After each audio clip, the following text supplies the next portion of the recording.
He offered his jacket to a shivering woman at the bus stop, not knowing she was a CEO who would change his life forever. The wind cut through New York like a blade, snow falling steady from the gray sky, blanketing the sidewalks and quieting the city's usual roar. At a nearly deserted bus stop under a flickering street lamp, Henry stood hunched in a fraying olive jacket, clutching a worn manila folder tight to his chest. Inside were 5 resumes, 5 silent rejections. He exhaled slowly, watching his breath fog in the cold night air. 46 years old. Former construction engineer, widower, father, and for now homeless. The thought landed heavily on him, like the snow piling at his feet. The red glow of a nearby pharmacy sign blinked 8:41 p.m. The bus was late.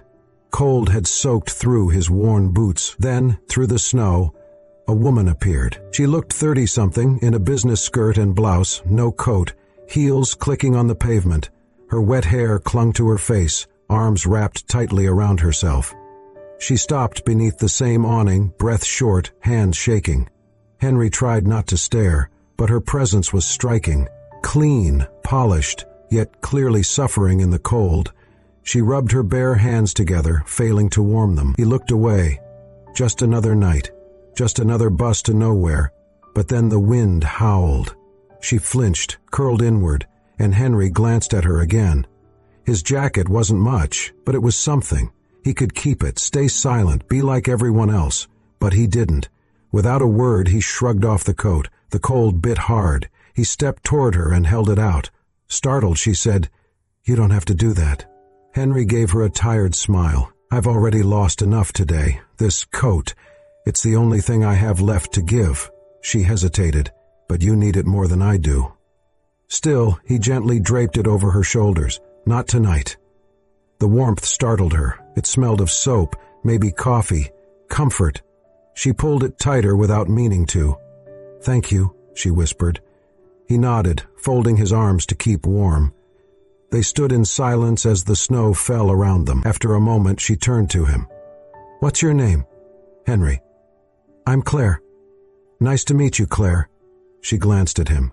"You shouldn't have given me your jacket." He smiled faintly. "Probably not. But I couldn't just let you freeze." The low rumble of a bus broke the silence. Headlights pierced the snow as it pulled up. Claire moved toward it, then turned back. "Do you have somewhere to go?" Henry shrugged. "Somewhere," he said, not explaining it was the back seat of a rusted truck behind a warehouse. She reached into her purse and handed him a card. "In case you ever need anything." He took it, slipping it into his folder without looking. He didn't expect to use it. People said things like that all the time. Most didn't mean it. Claire stepped onto the bus, glanced back once more, the coat wrapped around her like armor. Henry watched until the bus disappeared into the snow. Alone again, he stood shivering, not from the cold, but from something else. Something small, quiet, powerful. He looked up at the sky, then down at the empty street. "Maybe tomorrow," he whispered, then turned and walked into the night. Henry walked slowly through the quiet back streets, snow crunching under his worn shoes. There was no need to hurry. No one waiting, no lights left on in a window. Just the cold familiarity of his truck, parked behind an old warehouse on the edge of the city. He reached it just after 9. The old '98 Chevy was rusted, the heater long dead. Inside the front seat was a nest of blankets, a pillow in the corner, and a lunchbox tucked beneath the dashboard. He climbed in, shut the door, and sat in silence. From the glove compartment he pulled out a small tin box and opened it. Inside was a faded photograph, his wife, Lily, smiling bright, and their son Noah, around 7, with a crooked grin. "Good night, Lily," Henry whispered. "Good night, Noah." He leaned back, eyes on the ceiling, letting memories wash over him. He had once been Henry Miles, structural engineer. He built things. Schools, homes, hospitals. He had a wife who taught kindergarten, laughed often even when life was hard. Their son had her laugh, joyful and unfiltered. They weren't rich, but they were content. Then the cancer came. By the time they found it, it was already stage 4. Lily was gone in 9 months. Henry left his job to care for her. Afterward, everything unraveled. Bills piled up, savings drained. He sold the house, moved with Noah into smaller and smaller spaces, until there was nothing left but the truck. Still, he tried to shield his son. He turned the back seat into a spaceship, canned soup into adventures, a parking lot into their backyard. Every morning he walked Noah to school, clean-shaven and with his shirt tucked in. "Why do you still cut your hair?" a shelter worker had once asked. Henry smiled. "Because my son needs to believe things can get better, and I need to look like I believe that too." He worked whatever jobs he could find, moving furniture, fixing gutters, sweeping construction sites. It wasn't enough, but it kept them together, until last fall. A social worker stepped in, said it wasn't safe, said Noah needed stability. Henry didn't argue. He knew they were right. Through blurry eyes, he signed the papers, hugged his son, and promised, "Just for now, I'll come back for you." Since then, every day had been a climb. He sent resumes, stood in job fair lines, took notes at free workshops, studied codes at the library. He was building a plan, slowly, quietly. Tonight had made that plan feel further than ever. Still, sitting in his cold truck, rubbing his arms for warmth, he thought of Claire, the woman at the bus stop. How cold she'd looked, how surprised when he offered his coat. He didn't know why he'd done it, maybe because she reminded him of Lily, or maybe he just needed to feel like he could still do something good, that he was still the man who gave more than he took. Outside, the snow kept falling. Henry pulled a blanket over himself, leaned against the cold window, and shut his eyes. He didn't have much, but he still had himself, and for now, that would have to be enough. Claire stepped into the sleek lobby of her apartment building, the warmth inside wrapping around her like a soft blanket. The doorman greeted her with a polite nod, but she barely acknowledged him. Her heels clicked softly on the marble floor as she made her way to the elevator, still wrapped tightly in the jacket the stranger had given her. She hadn't intended to take it. In fact, she had tried to refuse, but the man, Henry, he'd said, had insisted with a look in his eyes that quieted any further protest. Now the jacket hung awkwardly on her, too large and threadbare, but warmer than anything she had worn in years. She stepped into her penthouse apartment on the 28th floor and was immediately greeted by silence. No television, no music, no laughter.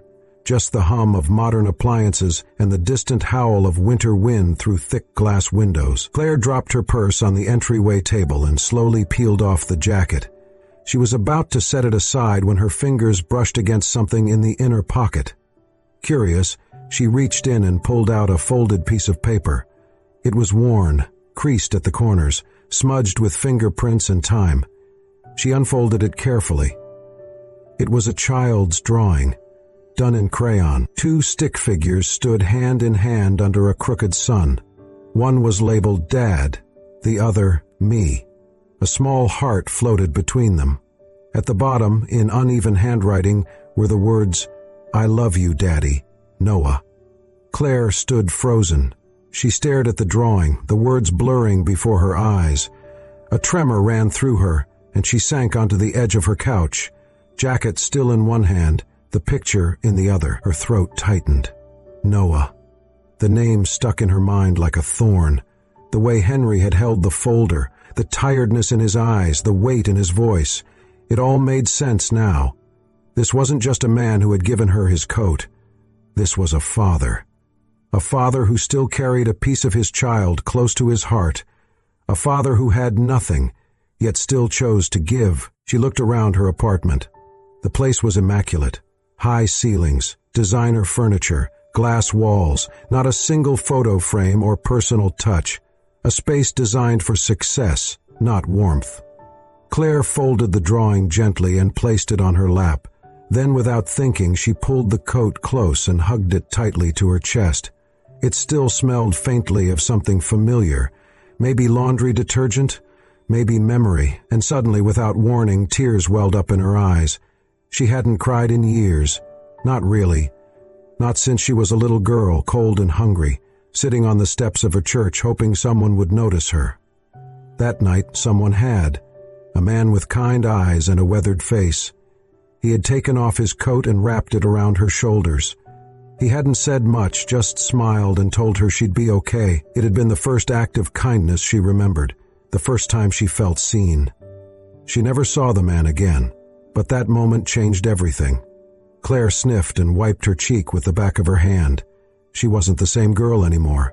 She had clawed her way out of the foster system, worked through college on scholarships and sheer determination, built Infinity Group from a single app idea to one of the most influential tech companies on the East Coast. She had earned every dollar, every accolade. But somewhere along the way, she had forgotten what it meant to need, what it meant to give. Tonight, a stranger reminded her. She looked again at the drawing, at the shaky little heart between the stick figures, then at the coat in her arms. Too big, too worn, but heavy with meaning. And for the first time in a very long time, Claire Langston cried, not because she was broken, but because something inside her had been gently, beautifully cracked open. The next morning, Claire sat at her desk, a cup of untouched coffee cooling beside her. The skyline stretched endlessly beyond the floor-to-ceiling windows of her office, but her eyes were fixed on the crumpled drawing in her hand. The edges were worn now from being unfolded and folded again, as if she were trying to memorize every stroke of crayon. She had barely slept. She kept replaying the night before, the way Henry had offered his only coat without hesitation, the quiet dignity in his voice, the pain behind his tired smile. Something about him haunted her, not just the kindness, but the sorrow he tried so hard to hide. She reached into the top drawer of her desk and pulled out a small silver bell. Moments later, her assistant, Rachel, stepped in. "Yes, Ms. Langston?" "I need you to help me find someone," Claire said, her tone calm but firm. Rachel blinked. "Of course. Who?" Claire hesitated for a fraction of a second. "His name is Henry. I don't have a last name. He was at the 56th and Madison bus stop last night around 8:30. He gave me his jacket. I want to find him." Rachel looked surprised, but she nodded. "I'll see what I can do. And Rachel, this stays between us." Over the next few days, Claire's instructions were carried out with quiet efficiency. Her team, used to locating elusive developers and poached executives, now turned their skills toward piecing together the life of a man who lived in the shadows. They pulled traffic camera footage from the nearest intersections. Henry's figure appeared briefly, blurred and bundled in his jacket. They traced the bus routes that stopped in that area around the time Claire boarded. Cross-referenced with entry logs, they narrowed down a handful of potential riders. None of them matched corporate databases. Finally, Rachel returned with a thin folder. "His name is Henry Miles," she said. "It used to be a structural engineer, no recent employment records. I found some online forum posts asking about job openings. He listed a contact number linked to a prepaid phone, no permanent address." Claire flipped through the pages. A copy of an old driver's license photo, a LinkedIn profile frozen in time, a scan of a construction license that had long since expired. No arrest records, no scandals, just absence. Claire closed the folder. The silence in the room felt heavy. "Where is he now?" Rachel shifted. "One of our guys spotted him yesterday near the south end of the Bronx. There's an old pickup truck parked behind a warehouse. He's been seen coming and going, sleeping in it." Claire stood. "I want to go there." Rachel hesitated. "Claire, are you sure? We could arrange for someone to approach him or bring him here." "No," Claire interrupted. "This isn't a meeting, it's personal." Rachel said nothing, but her eyes softened. "I'll have someone drive you." An hour later, Claire sat in the back seat of a black sedan as it wove its way through streets far removed from boardrooms and glass towers. They passed shuttered storefronts, graffiti-covered walls, and people who moved with heads down against the cold. The driver pulled up near the warehouse. Claire saw it immediately. The old Chevy tucked into the shadows, snow piled up around its tires. It looked like it hadn't moved in days. She stepped out into the chill. The air smelled like rust and damp concrete. Her heels crunched softly on the gravel as she walked slowly toward the truck. Through the windshield, she could just make out a figure in the front seat. As she got closer, the door creaked open. Henry stepped out, blinking in the daylight. He looked at her with confusion at first, then recognition. His expression shifted. Puzzlement, caution, then something like embarrassment. "Claire?" he said, his voice rough with sleep and surprise. She offered a small, uncertain smile. "Hi, Henry." He looked down at himself, at his wrinkled clothes, the snow-dusted boots, the truck behind him. "What are you doing here?" "I came to find you," she said simply. He frowned, crossing his arms. "Why?" She hesitated. "Because I couldn't stop thinking about what you did, about the kind of person who gives his only coat to a stranger." Henry gave a bitter laugh. "You didn't have to track me down for that. A thank you card would have done the job." "It's not about thanks," she said. "It's about not letting something good disappear without being seen." For a long moment they stood in silence. Two people from different worlds, brought together by an unlikely act in a bitter wind. Henry finally exhaled. "You came all this way, just for that?" Claire nodded. "Yes, and maybe something more." The next time Claire saw Henry, he was bent over a stack of cinder blocks at a construction site on the edge of Queens. She had waited in her car for 20 minutes, watching from a distance as he moved steadily, silently, hauling, stacking, lifting, in the biting cold, with the quiet resolve of a man used to being overlooked. He wore a worn flannel shirt, the sleeves rolled to his forearms despite the chill, and his breath puffed out in visible clouds. His hands were calloused, nails dirty, but his movements were precise, efficient, purposeful. When he took his break and sat on a low wall with a plastic water bottle in hand, Claire stepped out of the car and walked toward him. Henry looked up and did a double take. He stood quickly, brushing dust from his pants. "Claire?" "Hi again," she said, her smile small, genuine. "What are you doing here?" She handed him a cup of coffee she'd brought with her. "Thought you might like something warm."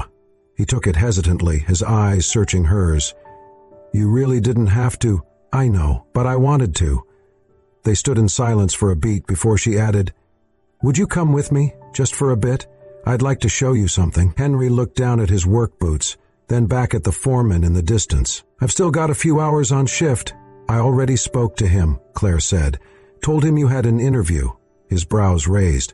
"I don't have an interview." "You do now," she replied. Henry let out a short laugh, more surprised than amused. "Okay, let's see what this is about." They drove in silence. Henry glanced out the window, fidgeting occasionally, conscious of his appearance. Dusty jeans, rough hands, the faint trace of sweat on his collar. Claire didn't seem to notice. When they arrived at Infinity Group's downtown headquarters, Henry hesitated in the marble-floored lobby, eyeing the massive glass walls, the polished chrome, the endless buzz of people in suits. "I don't belong here," he said under his breath. Claire turned to him. "Just come upstairs." They entered a private conference room with floor-to-ceiling windows that overlooked the skyline. Claire offered him a seat, then closed the door and sat across from him. Henry cleared his throat. "So, what's all this about? Returning the coat?" Claire shook her head. "No, this isn't about the coat. I kept that. It's mine now." Henry blinked. "Okay." She leaned forward. "I didn't come to thank you. I came because you made me remember something I forgot. A version of myself I had buried under years of boardrooms and deadlines. You reminded me that real change doesn't always start with innovation or strategy. Sometimes it starts with kindness." Henry looked down. "Claire, I'm just a guy trying to survive. And that's exactly why I brought you here." She slid a folder across the table to him. Inside was a job proposal, a contract, a new position, Cultural and Human Values Advisor. Henry frowned as he flipped through the pages. "What is this?" "It's a new role, one I created. Someone who sits in on department decisions, training programs, development discussions, not to talk numbers or strategy, but people, values, compassion. You'd share your experiences, help shape the heart of this company." Henry laughed awkwardly, shaking his head. "Claire, look at me. I don't have a degree in psychology. I didn't graduate from Harvard. I sleep in a truck. You were an engineer. I haven't built anything in years." "You built a moment I'll never forget," Claire said softly. Henry looked away, overwhelmed. "This isn't charity," she continued. "This is a role only you can fill. You know what it's like to be invisible, to be passed over, and yet you stopped in the cold and gave your only coat to a stranger. That tells me more about leadership than any resume ever could." He opened his mouth, closed it, struggled for words. "I'm not qualified," he said finally, voice low. Claire leaned forward, her gaze unwavering. "You don't need a degree to teach people how to care, because you live it every day." Claire looked directly into his eyes and said, "You don't need credentials to teach people how to be kind, because you've lived it. And that's more powerful than anything you'll ever put on paper." Henry's throat tightened. He stared down at the proposal, then back at her. And for the first time in years he felt something flicker inside him. Not fear, not defeat, but hope. Raw, unfamiliar, terrifying. Hope. Henry sat alone on the bench outside the towering office building, the job proposal resting unread in his lap. His fingers ran along the edges of the folder, but his eyes stared off into the busy street, unfocused. He couldn't do it. It wasn't that he didn't want to. Somewhere deep down he did, but fear gripped him, tight and familiar, the kind that whispered cruel things late at night. "She's just being nice. This isn't real. You'll mess it up, you always do." The offer felt like a trap wrapped in kindness, and Henry, who had spent years learning to distrust anything that seemed too good to be true, couldn't shake the weight of doubt. He didn't see Claire step out of the building and walk toward him until she sat beside him in silence. "You haven't opened it," she said softly. Henry gave a dry chuckle. "Didn't think I needed to. I already know how this ends." Claire tilted her head. "How?" "Someone like me doesn't end up in a place like this. You don't build a company like Infinity by hiring people who sleep in trucks. You think I made you an offer out of pity? I think I don't belong in your world." Claire looked ahead for a moment, then stood. "Come with me, just for an hour." "Claire?" "No suits, no meetings. Just trust me." Against his instincts he stood. They drove in silence for over 30 minutes, away from the city's shining towers and into a quieter part of town. Finally they pulled up in front of a modest red brick building with a faded green awning. A painted sign read, "Thomas's Place, a safe space for every child." Henry followed her inside.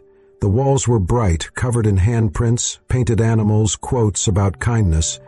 The air smelled faintly of crayons and warm bread. Laughter echoed from down the hall, high, joyous, unfiltered. Children.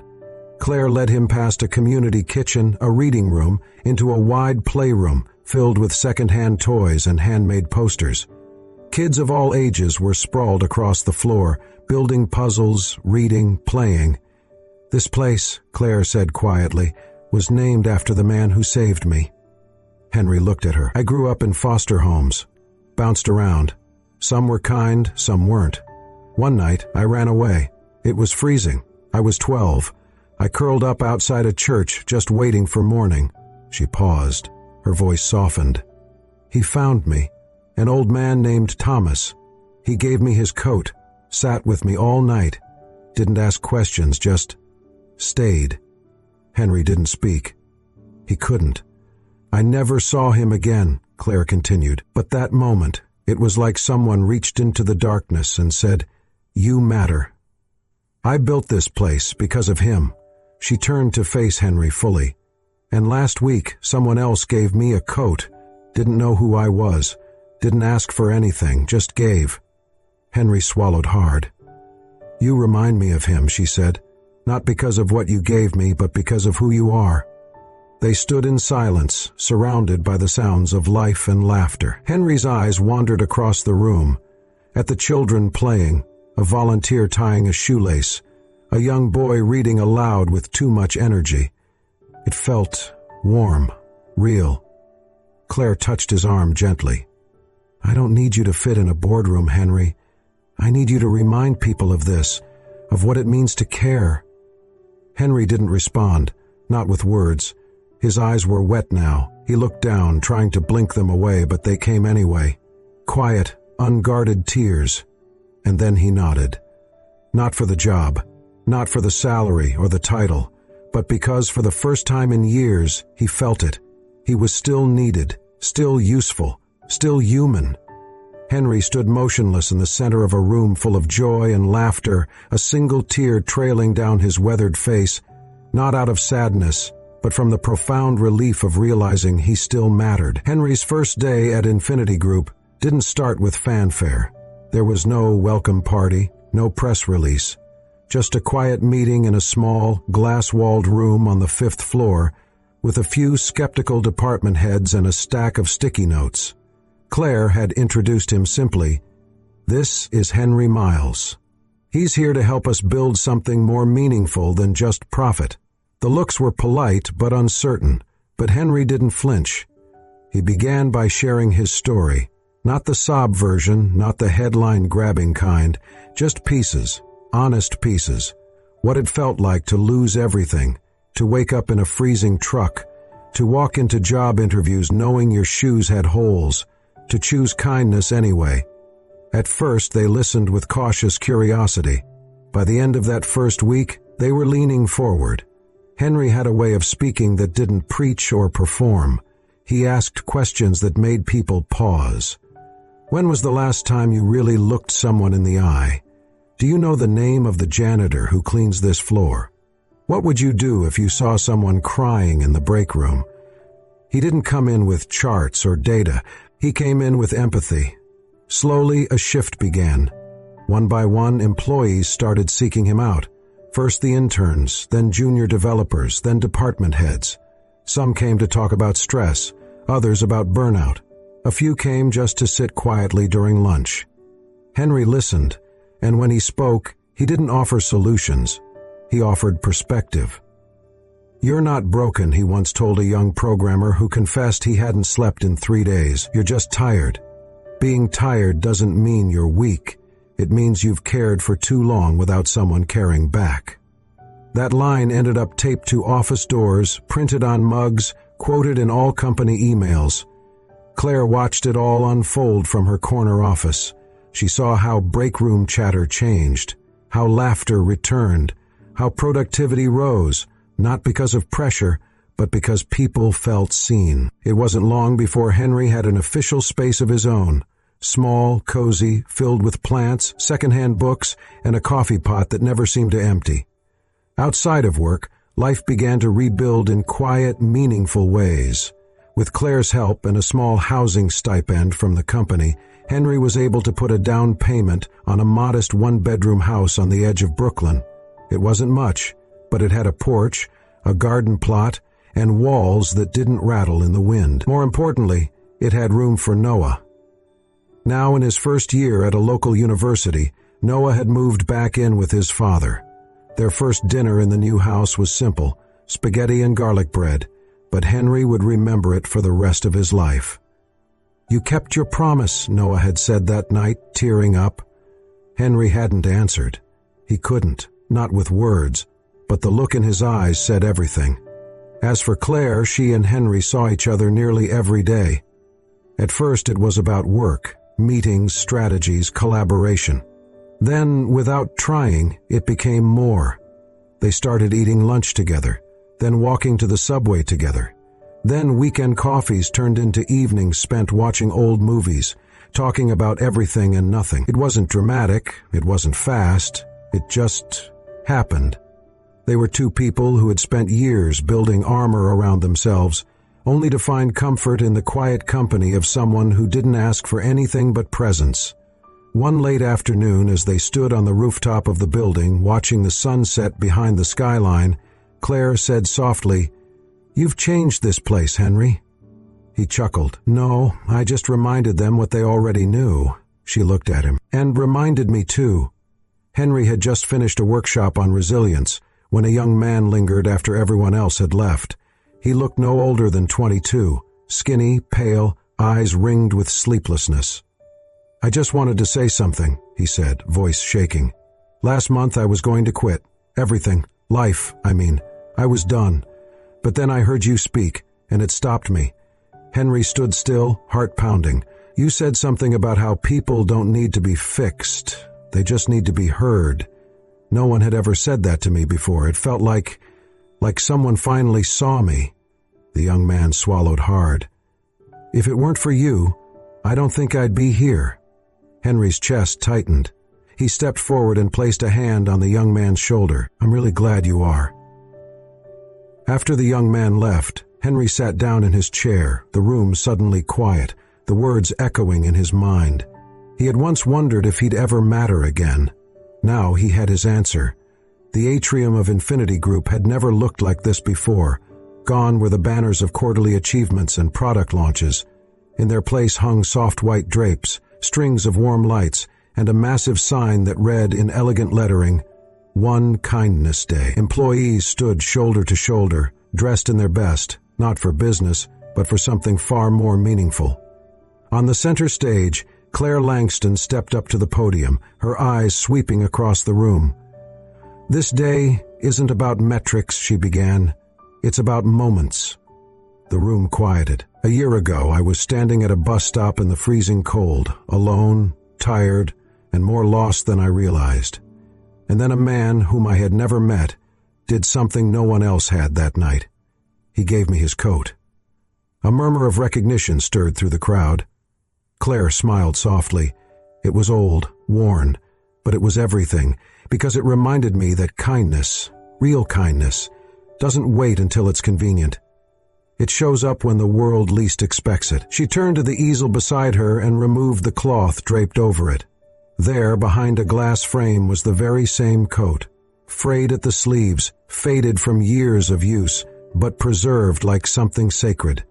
Beneath it, engraved on a bronze plaque, read the words, One small act of kindness can rewrite a life. Claire's voice wavered slightly. That act didn't just change my night, it changed the course of my life. And today we honor not just that moment, but the man who made it possible. She turned toward the edge of the stage. Henry, will you come up here? Henry stood slowly from his seat. Dressed in a simple suit, borrowed from a friend but pressed with care, he made his way through the applause. His face, still lined with time and hardship, now carried something lighter, something peaceful. He stepped up beside her. Claire reached into her pocket and pulled out a small envelope. This belongs to you, she said. Henry opened it. Inside was the title deed to his new house, stamped and official. Gasps echoed through the crowd. Claire leaned in with a smile. No more sleeping in trucks. The room erupted in applause once again, but Henry held up a hand. I actually have something too, he said, reaching slowly into his jacket pocket. From it he pulled out a small box, simple, worn, clearly held onto for some time. He looked at Claire, heart pounding. You said this coat changed your life, but you changed mine. Gave me back my name, my son, a roof, and hope. He opened the box. Inside was a silver ring, not flashy, but shining quietly under the lights. I kept it in the pocket, he said, voice trembling, because if there's anything more valuable than this coat, it's you. Claire stared at him, eyes filling. Claire Langston, will you marry me? A beat of stillness, then she laughed. A soft, choked, beautiful sound, and nodded through tears. Yes, of course yes. The crowd rose in a standing ovation, cheers and claps bouncing off the high glass ceiling. 1 month later they were married. The wedding wasn't held in a grand ballroom or a 5-star resort. It took place at Thomas's place, the little red brick community center that meant the world to them both. Children made paper flowers. The chairs didn't match. The cake was baked by one of the interns from Henry's mentorship program, but the room glowed with something money couldn't buy. Claire wore a simple white dress, her hair loose. Henry once again wore that same suit. Noah stood at his side as best man. The guests were volunteers, co-workers, people from shelters, and dozens of young employees who once sat in Henry's tiny office searching for purpose. During the vows, Claire held Henry's hands and looked into his eyes. Once you gave me a coat, she said, her voice clear and sure. Tonight, I give you my whole life. Her words fell over the room like sunlight through a stained glass window. Soft, radiant, unforgettable. Henry couldn't speak. He just nodded, tears slipping down his cheeks as the crowd around them dabbed at their eyes. Laughter followed, music played. The reception spilled out into the courtyard, where children ran barefoot and strings of fairy lights danced in the twilight. Someone snapped a photo. Henry and Claire stood beneath the sign of Thomas's place, side by side, her head on his shoulder, his arm around her, and beside them on an easel stood the old coat. Silent, worn, and now immortalized. That image would go on to circulate online, shared, reposted, and talked about. A symbol not just of second chances, but of how something as simple as kindness could reach into the cold and rewrite everything. Sometimes, the smallest gesture, a coat, a smile, a kind word, can echo further than we ever imagine. Henry didn't have much, but he gave what he could. And in return, he didn't just change Claire's life, he found love, purpose, and a new beginning. Their story reminds us all, kindness doesn't require perfection. Just presence. Just heart. If this story touched you, if it reminded you that hope still lives in unexpected places, please like, share, and subscribe to Soul-Stirring Stories. Here, we tell the tales that warm the heart, restore your faith in humanity, and remind us what truly matters. Until next time, stay kind and keep believing.